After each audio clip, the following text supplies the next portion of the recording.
علیکم ورحمۃ اللہ وبرکاتہ۔ جی محترم بھائی نے یہ لکھا جی کہ ہر مہینہ میں طلاق دی ہے اور ان کے درمیان رجوع نہیں کیا۔ محترم بھائی اس بارے میں جو ہے علماء کا موقف مختلف ہے۔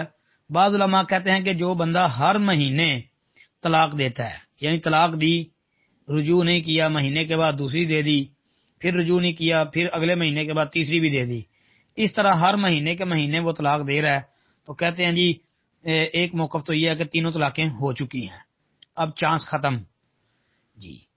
لیکن صحیح بات یہی معلوم ہوتی ہے کہ بھائی ایک طلاق دی ہے، اس کی مدت 3 حیض اللہ رب العالمین نے مقرر کی ہے۔ اس دوران اگر بندہ رجوع نہیں کرتا جی تو رجوع کے بغیر بندہ جتنی دفعہ مرضی طلاق دے تو وہ طلاق شمار نہیں ہوگی۔ ایک موقف یہ ہے، اور یہی موقف زیادہ مضبوط معلوم ہوتا ہے۔ باقی بعض علماء کا خیال وہ ہے جو میں نے پہلے عرض کر دیا ہے، لیکن ہمارے علم کے مطابق بھائی جو ہے وہ ایک طلاق دی، اس کی عدت 3 حیض اللہ نے مقرر کی ہے سورہ بقرہ کے اندر، تو اس دوران بندہ جتنی دفعہ مرضی طلاق دے وہ طلاق شمار نہیں ہوگی جی۔ یہی موقف زیادہ صحیح معلوم ہوتا ہے۔ باقی بھائی یہ بات یاد رکھیں کہ عورت کو فارغ کرنا ہو تو وہ ایک طلاق دے کے بھی فارغ کیا جا سکتا ہے، یہ 3 طلاقیں دینا کوئی ضروری نہیں ہے، بلکہ یہ ٹھیک ہے ہی نہیں۔